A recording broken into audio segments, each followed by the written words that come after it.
saya akan melakukan pemeriksaan ya pada nervus cranialis Bapak ya. Jadi nervus cranialis itu adalah nervus yang terlibat ya dalam beberapa aktivitas-aktivitas panca indera ya, yang penting yang biasa penting untuk keseharian kita ya Pak. Nah, jadi nanti saya akan melakukan pada beberapa nervus Bapak ya, mungkin nanti saya akan menginstruksikan Bapak beberapa perintah. Jadi apakah sampai di sini Bapak bersedia untuk melanjutkannya? Saya bersedia. Ya, bersedia ya Bapak Hairil ya? Iya. Oke, tunggu sebentar ya Pak. Cuci tangan.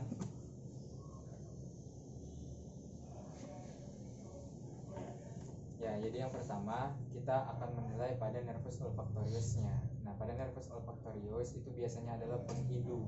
Yang pertama kita pastikan bahwa pasien ini tidak ada kelainannya pada bagian hidungnya atau intranasal ya Bapak. Bapak tidak selama ini pernah enggak kayak menderita suatu penyakit kayak rinitis atau penyakit-penyakit di daerah penciuman Bapak di hidung?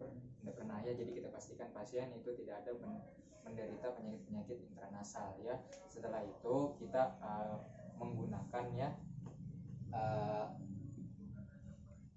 di sini ada 2 botol ya, yang isinya yang pertama di sini ada zat-zat ya yang umum ya, misalkan saya ambil contoh, misalkan satunya kopi ya, satunya itu bau kopi, nah satunya itu misalkan bau durian. Nah itu 2 bau yang menyengat. Nah setelah itu ya kita meminta pasien untuk mencium bau-bauan tersebut ya, dan kita meminta pasien juga untuk menutup matanya loh. Tapi Bapak bisa tutup mata.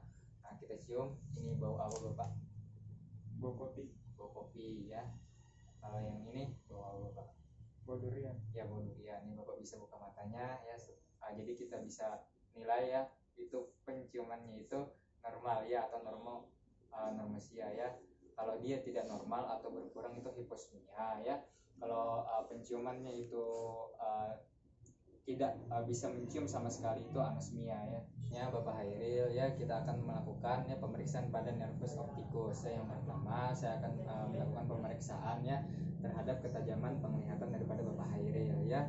Nah nanti caranya, sebelumnya Bapak Hairil apakah pernah menderita suatu kelainan di mata atau merasa fobia ya, tidak bisa matanya terkena cahaya? Tidak pernah. Oh, tidak pernah. Jadi kita sudah pastikan bahwa tidak ada kelainan pada kelainan organik pada mata pasien ataupun fotofobia ya. Setelah itu kita meminta pasiennya, ceritanya Bapak Hairil bisa berdiri. Nah ini ceritanya Bapak Hairil berdiri di sini ya. Nah ini ceritanya bahwa menghadap saya Bapak Hairil ini meminta pasien untuk berdiri. Ini ceritanya jaraknya adalah 3 meter ya, jaraknya 3 meter. Nah kemudian meminta pasien ya untuk melihat ya. Bapak Hairil bisa tutup satu matanya, tutup ini Bapak Hairil ya. Ya ini ceritanya jarak 3 meter ya Bapak Hairil. Ini jarak ini angka berapa? 1, ini 2, ini 3 ya. Pasien dapat menghitungnya dari jarak 3 meter, yang mana normalnya memang itu 3/60. 60 itu adalah jarak pasien itu bisa jarak orang normal bisa menghitung angka-angka tersebut ya. Kemudian setelah itu seandainya pasien itu kurang dari 3 meter ya, bisa menghitung dari jarak kurang dari 3 meter itu, maka artinya itu pasien ya mengalami pengurangan dalam ketajaman penglihatan. Nah setelah itu ada 2 cara lain, yaitu dengan cara yang pertama itu pergerakan tangan. Jadi kita menggerakkan tangan ya pada pasien. Nah menggerakkan tangan pada pasien itu dari jarak sekitar 300 meter ya. Ceritanya misalkan jarak 300 meter kita gerakkan tangan ya. Cara lainnya, nah kita lihat apakah pasien di sana bisa melihat atau tidak. Cara yang kedua adalah dengan senter. Jadi kita itu nanti akan menyentar mata pasien. Nah kemudian kita lihat ya, menyentar mata pasien, kemudian kita lihat apakah pasien itu bisa melihat cahaya atau tidak. Nah kalau pasien itu tidak dapat melihat cahaya, itu artinya bahwa ketajaman penglihatannya itu adalah 0 Selanjutnya saya akan menilai masih di nervus opticus ya, yaitu menilai lapangan penglihatan, salah satunya dengan tes konfrontasi. Nah, tes konfrontasi ini biasa dilakukan, kita pastikan bahwa tidak ada memang kelainan pada mata pasiennya dan mata pemeriksa itu juga harus normal. Nah, kemudian mengatur posisi pasien berhadapan dengan pemeriksa, bisa duduk, bisa berdiri pada jarak sekitar 60-100 cm. Nah, kemudian mata pemeriksa dengan mata pasien itu berhadapan, kemudian meminta pasien untuk menutup mata yang berlawanan. Nih Bapak Hairil bisa tutup ya mata kirinya, ya menutup mata yang berlawanan ya. Kemudian ya kita gunakan sebagai contoh sini ballpoint ya, kita gunakan ballpoint ya Bapak Hairil ya. Nanti kita antara pemeriksa dengan pasien itu sama-sama memperhatikan gerakan daripada ballpoint ini ya. Saya akan menggerakkannya dari arah perifer ya, Bapak Hairil bisa perhatikan gerakannya. Nah, kita gerakan itu ke arah sentral ya. Bapak Hairil masih bisa melihat? Iya. Ya. Nah, apabila ya Bapak Hairil bisa membuka matanya lagi. Nah, apabila hasilnya itu positif, artinya terdapat kelainan daripada lapangan penglihatan, maka biasanya pasien itu terlambat melihat pergerakan daripada ballpoint. Jadi mata pasien itu terlambat daripada mata pemeriksa. Bapak Hairil, jadi kali ini saya akan melakukan pemeriksaan lanjutannya pada nervus selanjutnya, yaitu nervus 3, 4, dan 6, yaitu nervus oculomotorius, trochlearis, dan abdusennya.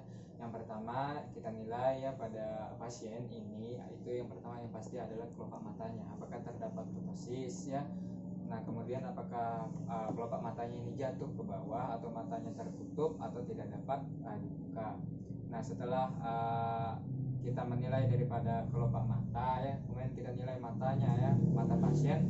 Nah, apakah di sini mata pasien itu terdapat yang namanya exophthalmus atau enophthalmus, nah, atau strabismus ya, divergen atau konvergen, atau kita lihat ya pada kedua matanya ya, apakah ada satu mata yang melihat ke atas dan ada satu mata yang melihat ke bawah atau skew deviation ya. Kemudian selanjutnya kita lanjutkan ya pada kita lihat pupil pasiennya, bagaimana bentuk pupilnya, apakah bundar atau lonjong ya. Setelah kita lihat bentuk pupilnya, kemudian kita lihat ukuran pupilnya. Nah, kita lihat ukuran pupilnya, bagaimana ukuran pupil pasien ini ya, apakah ukurannya normal, dan kita bandingkannya ukuran pupil antara kanan dan kiri, apakah dia isokor atau tidak ya besarnya pupil. Nah, setelah itu kita lanjutkan kepada Bapak Hairil ya, itu ceritanya Bapak Hairil bisa menghadap ke saya. Nah, meminta pasien menghadap kepada pemeriksa ya. Bapak Hairil bisa menghadap ke saya. Nah, kemudian setelah itu, setelah pasien menghadap ke pemeriksa, nah maka pasien diminta untuk Bapak Hairil ya bisa melihat sesuatu benda yang jauh di sana. Nah, kemudian Bapak Hairil lihat. Nah, setelah meminta pasien untuk melihat benda yang jauh, nah maka kita akan melakukan penilaian terhadap pupil pasien ya. Kita perumpamakan center ya. Sini kita melakukan refleks. Kita lihat daripada refleks langsung daripada pupil ya. Nah, salah satu caranya itu adalah dengan memberikan cahaya atau penyinaran pada pasien. Nah, misalkan begini, Bapak Hairil tadi tetap dia melihat ke arah yang jauh, kemudian kita dekatkan cahaya ke sini ya. Kita lihat normalnya pupil pasien itu ya, Bapak Hairil bisa tutup pupil satunya ya dengan tangan. Ya, normalnya ketika kita lihat pupilnya, ketika kita dekatkan dengan cahaya, maka pupilnya akan mengecil ya. Jadi refleks pupil langsung itu positif ya kalau pupilnya mengecil. Nah, selanjutnya kita menggunakan suatu benda ya seperti pen ya untuk melakukan hal yang sama. Jadi Bapak Hairil bisa melihat ke kita masih menggunakan cahaya, Bapak Hairil bisa melihat benda yang jauh. Nah, kemudian Bapak Hairil buka ya kedua matanya. Nah, kita yang awal tadi kita melihat hanya di satu mata yang tidak ditutup. Nah, kalau ini kita melihat ke mata yang satunya atau kontralateral daripada mata yang diperiksa. Nah, kita lihat normalnya mata yang kontralateral itu juga akan ikut refleks pupil, jadi akan ikut berkonstriksi pupilnya dan akan mengecil ya. Nah, kemudian jadi kalau refleksnya pasien tadi mata di kontralateralnya itu mengecil juga, itu artinya ada refleks pupil yang tidak langsungnya itu positif ya. Kemudian kita menggunakan benda ya seperti pulpen ya, meminta pasien melihat ke jauh tapi Pak bisa masih melihat ke jauh ya. Kemudian kita dekatkan pulpen ke arah pupil pasiennya. Kemudian setelah kita lihat pupil pasien, kalau normalnya kita dekatkan pulpen begini, maka pupilnya itu akan mengecil ya, akan berkonstriksi ya, artinya bahwa refleks akomodasi terhadap cahaya itu positif ya, refleks akomodasi terhadap cahaya positif. Nah, kemudian selanjutnya kita meminta pasien untuk berbaring ya, Bapak Hairil, tapi bisa berbaring di sini, bisa berbaring ya.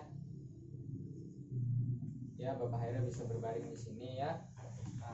Pemeriksa di sebelah kanan pasien ya. Nah, kemudian Bapak Hairil, kita menggunakan pulpen yang sama ya, kita letakkan secara arah vertikal ya. Kemudian Bapak Hairil ikuti gerakannya ya, gerakan daripada pulpen. Ini gerakannya ke atas, ke bawah ya. Kita melakukan pergerakan. Nah, ini gunanya untuk menilai daripada nervus yang mempersarafi pergerakan otot-otot bola mata. Nah, kita tanya apakah pasien Bapak ada melihat penglihatan ganda atau dikenal dengan diplopia, ada melihat ganda? Tidak ada. Ya, tidak ada, berarti tidak ada diplopia pada pasien. Dan kita menilai daripada kinerja ya, musculus rectus dan obliquus yang dipersarafi oleh nervus oculomotorius, nuclearis dan juga abducens ya. Ya, Bapak Hairil silakan kembali lagi ya. Ya, jadi selanjutnya Bapak Hairil saya akan melakukan pemeriksaan pada nervus ketujuh ya, yaitu nervus facialis. Nah, pemeriksaannya itu ya, pertama kita perhatikan pada pasien ya, pada pasien kita perhatikan kerutan dahi, kemudian gerakan menutup mata, kemudian sulcus nasolabialis dan bagaimana sudut mulutnya ya. Setelah itu meminta pasien untuk mengangkat alis atau mengerutkan dahi. Bapak Hairil bisa mengerutkan dahi ya. Kemudian kita perhatikan simetris atau tidak antara kiri dan kanan ya. Biasanya pada sisi yang lumpuh itu pasien itu tidak bisa untuk mengerutkan dahi ya. Selanjutnya kita nilai ya, meminta pasien untuk Bapak Hairil bisa menutup matanya ya, kemudian meminta pasien menutup mata, kemudian pemeriksa itu mencoba ya untuk membuka kelopak matanya ya. Biasanya apabila terjadi kelumpuhan pada pasien itu justru lebih sulit dalam menutup mata, sehingga sewaktu pasien menutup mata kemudian dibuka oleh pemeriksa, maka itu akan lebih mudah dilakukan karena kelopak matanya itu ada kelainan pada sisi yang lumpuh ya. Setelah kelopak mata kemudian kita meminta pasien untuk mengembungkan pipi ya, mengembungkan pipi dan juga untuk tersenyum. Bapak Hairil bisa tersenyum atau Bapak Hairil bisa tersenyum ya, atau meminta mengembungkan pipi ya. Bapak Hairil bisa mengembungkan pipi. Nah, di sini kita lihat ya, pada sisi yang lumpuh ya biasanya sulcus nasolabialisnya itu terlihat datar, kemudian sudut mulut di sisi yang lumpuh terlihat turun, dan pada sisi yang lumpuh itu tidak bisa untuk mengembungkan dahinya ya. Kemudian selanjutnya kita harus bisa membedakan antara lesi UMN dan LMN ya. Lesi UMN, upper motor neuron, pada nervus ketujuh itu biasanya yang mengalami kelainan hanya terdapat pada musculus orbicularis oris atau pada sekitar area mulut saja.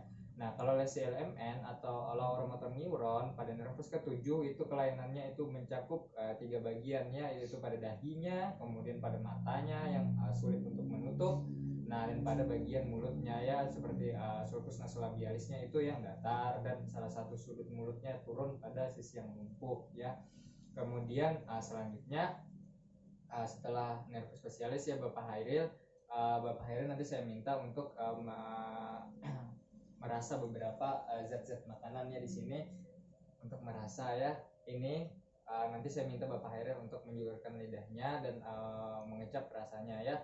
Dan saya akan minta Bapak Hairil menutup mata ya. Bapak Hairil mungkin bisa menutup mata, julurkan lidahnya ya, kemudian saya teteskan rasanya. Tetap Bapak Hairil julurkan lidahnya. Nah, setelah itu satunya lagi Bapak Hairil ya. Nah, Bapak Hairil tetap menjulurkan lidahnya, kemudian Bapak Hairil boleh buka mata, tetap menjulurkan lidahnya. Bapak Hairil, apa yang Bapak rasa yang pertama tadi? Bapak Hairil bisa tunjuk. Asin. Ya. Rasa yang kedua? Manis ya. Oke, di sini pasien normal dalam hal pengecapannya. Ya, selanjutnya ya untuk nervus 7, 9, 10 itu nanti kita lakukan pemeriksaannya di sistem indera khusus ya, atau special sense. Nah, selanjutnya saya akan menilai ya, Bapak Hairil bisa buka bajunya sedikit ya. Kita menilai pada bagian musculus sternocleidomastoideus itu terkait dengan nervus ke-11 yaitu nervus accessorius ya, Bapak Hairil bisa buka. Nah, kemudian buka sedikit ya, sudah. Ya, kemudian meminta pasien untuk menoleh ke satu sisi sambil menempatkan tangan ya, tangan tangan pemeriksa pada bagian dagunya ya. Kemudian Bapak Hairil bisa sambil melihat ke arah kirinya Bapak Hairil, kirinya Bapak Hairil biasa saja ya. Kemudian menoleh dan lawan tahanan yang ada pada tangan saya ya. Kemudian kita nilai kekuatan daripada musculus sternocleidomastoideusnya ya, kontraksi daripada musculus sternocleidomastoideus ya, sudah Bapak Hairil ya. Kemudian selanjutnya ke arah kebalikannya ya, ke arah kanan daripada Bapak Hairil ya, lawan. Kemudian kita nilai daripada musculus sternocleidomastoideus kontraksi dan kekuatannya ya. Selanjutnya yang terakhir ya Bapak Hairil, saya akan melakukan pemeriksaan nervus 12 ini nervus khusus ya. Jadi kita meminta pasien untuk membuka mulut. Bapak Hairil bisa membuka mulutnya. Ada sini ya, kita lidahnya tidak dijulurkan ya, kasih lihat lidahnya, buka mulutnya, kasih lihat lidahnya. Kemudian kita nilai bagaimana ukuran lidahnya, besarnya, apakah simetris antara kiri dan kanan, atau besarnya apakah ada kelainan antara kiri dan kanan. Masih buka mulut Bapak Hairil, apakah ada atrofi, kemudian apakah ada fascikulasi ya pada bagian lidahnya. Nah, kemudian meminta pasien untuk menjulurkan lidahnya. Bapak Hairil bisa menjulurkan lidah, kita lihat ya apakah ada tremor atau fascikulasi ya. Kemudian apakah ada deviasi ke satu sisi ya, kita lihat daripada garis tengahnya ya.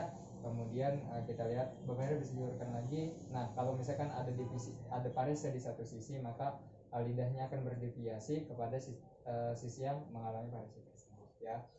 Nah, kemudian Bapak Hairil ya bisa dorong lidahnya ke samping ke arah pipi ya. Kemudian kita lihat kekuatan lidahnya ya ke pipi satunya ya. Nah, di sini lidah tampak baik ya. Kemudian Bapak Hairil ya, kekuatan lidah tadi, otot hipoglossus bekerja dengan baik ya, karena terasa tekanan tadi ya. Kemudian yang terakhir itu Bapak Hairil bisa mengucapkan ular lari lurus.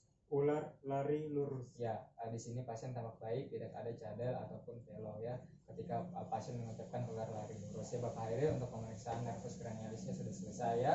Terima kasih banyak atas kerjasamanya Bapak Hairil. Kemudian saya akan kembali.